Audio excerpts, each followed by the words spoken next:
what's up? I'm Erik Zachary, and this is today's Big Rewind. Cardi B and Bernie Sanders. I don't have a joke for that, but it'll make more sense soon, kind of. Fighting at Jake Paul's wedding.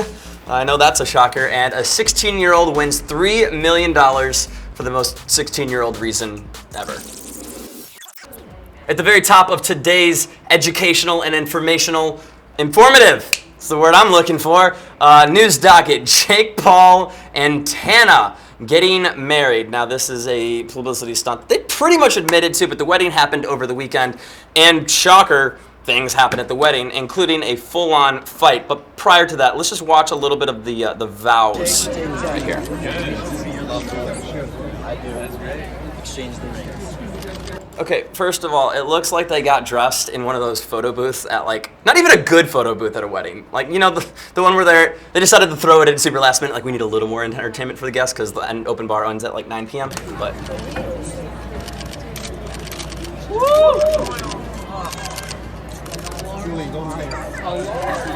swerve? Okay. This is where it gets really awkward. Yes, sir. I now pronounce, by the power vested in me, you may kiss the bride. But then this is where everything just goes to hell.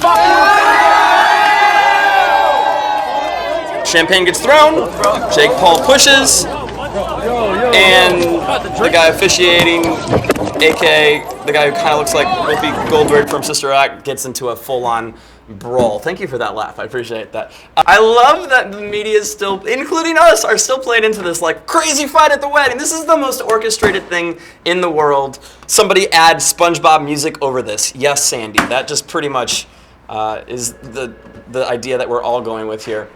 But the internet reacting in all of the ways. Clearly it was a setup for more views. Yep. Can't sneak anything past you, huh? Wishing them many years of happiness. Jane Lynch, with probably the best tweet.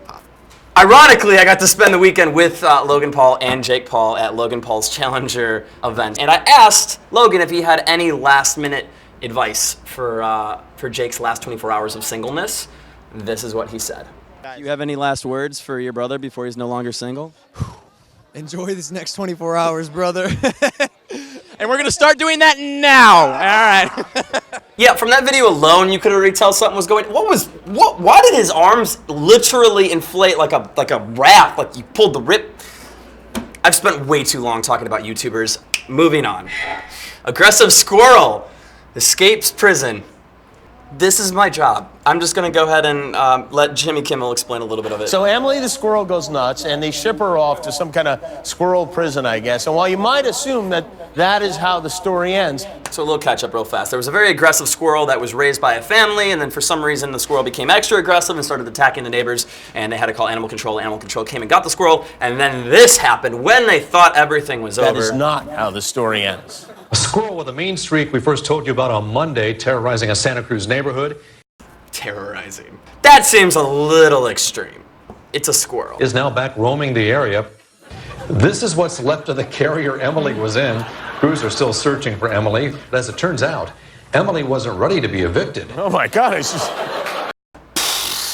like the El Chapo of squirrels. They still don't know fully where the squirrel is. They know the squirrel has made it back to wildlife. And then they kind of went, okay, we're good. No, that's like the equivalent of a fugitive escaping and then just making it into like a wooded area. And they're like, nah, he's not near any people. It's fine. Everything's especially shout out to Dr. Lisa FS for what might be my new favorite meme on the internet, at least for the day. And then Timothy. I know this is your assignment editor's fault and not yours, but are you kidding me? Building a better Bay Area? Do you really want to be the John Olivers now this? Because this should be. You told her. Then I'd rather have a little bit of this in my life, okay? I'm here for the squirrel aggressiveness. It's not a sentence that I thought I was going to say today. Moving on to the Fortnite World Championship. Now, even if you're not a fan or even understand esports, you should at least be aware that this phenomenon is kind of taking over. Essentially, people playing video games, but not like in the sense of how I played video games and then realized it was 4 in the morning and then I failed the test the next day. This is people who are actually training to be the very best at what they do. And this kid named Buhga, am I saying that right? 16 years old, just won $3 million. This is the moment that it happened. But ladies and gentlemen, there's no way anyone beats him. Your Fortnite World Champion, Buhga! Did you hear the echo they added? Champion, Buhga! I get it, it's a big event. I like that this kid is just playing. He knows. This kid is smart, not only for, winning $30 million for playing video games that, his parents at one point said, stop playing, you need to get a real job. And now he's like, no, you guys need to get a real job. But he's playing it cool. He knows there's girls watching this. He's just like, it's whatever. You want to come over and play with my Joy-Con? Controller? Joystick? So many double entendres. I'm reminded of the spelling bee champion who clearly went nuts after winning. Did not. But he went on Fallon and kind of explained what it takes to be a Fortnite champion. No, I think you put a lot of work into this. Yeah, Am I right? so like long practice every day. Like every day I wake up, gotta like warm up my hands for 30 minutes, then I gotta pretty Do I have to say it?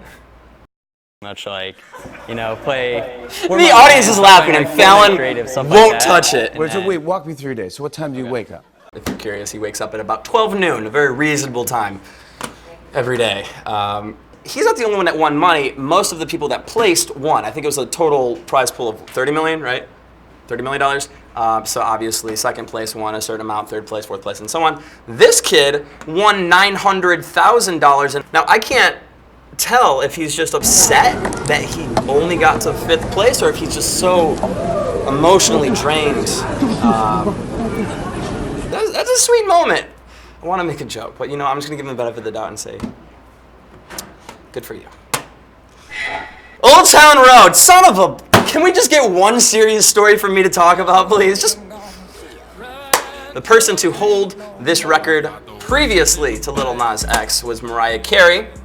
And you can understand that a lot of people aren't happy that Lil Nas X made it to his 17th week, knocking out Mariah Carey. He said, wow, thank you so much, Mariah. You are a legend, an icon. I'm blessed to even have you acknowledging me right now. Growing up to your music and now having you talk to me directly is unreal. Okay, not directly, it's the internet, and for something tells me Mariah Carey probably didn't craft that tweet on her own. But the internet reflecting the more realistic reaction. Y'all really letting a meaningless song about horses break Mariah's record for having the longest #1 with One Sweet Day. I will never forgive y'all. If I could have just a penny for every time I've had that thought with the internet. Closing out today, we're going to talk politics because we finally get one serious story. Bernie Sanders and Cardi B sit down to talk politics. I will commend Cardi B. She doesn't need to use her platform. Good on her for that. Now pivoting to the actual caption. This is what Cardi B wrote on her Instagram. Thank you, Senator Bernie Sanders, for sitting with me and sharing your plans on how you will change this country. Notice there's no capital words yet. A couple of weeks ago, I asked my followers if you had an opportunity to have a question answered by a Democratic candidate, what would it be? Something tells me Cardi B didn't write this, at least on her own. I'm just observing. This is a previous post about a week ago. Nebraska sold the F out. Wow, that was crazy. Exclamation point. Amazing. Period. With no space. Thank you, Lord. Space. Exclamation point. No space. Thank you, Christ, for these blessings. Space. Period. No space. Thank you, Nebraska, for showing me so. 2 O's. Much love. Period. No space. I hope you enjoy me. Period. With a space. That's it for today's Big Rewind. Got to shout out some awesome people who've been commenting and subscribing to the channel from last week. Shout out to Yoli. Oh boy. Shout out to MNTDEWGUZLR. Mountain Dew Guzzler.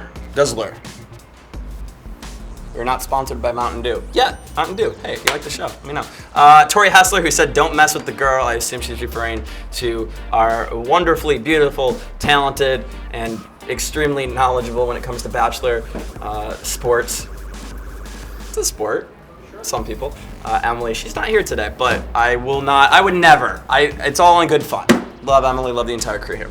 With that said, if you want to see the most recent video that we posted, you can click up here. As always, please click subscribe, turn that little bell notification on, that way you get the update the minute that this goes out. With that said, the big rewind for the day is complete. I'm Erik Zachary, and I'll see you tomorrow.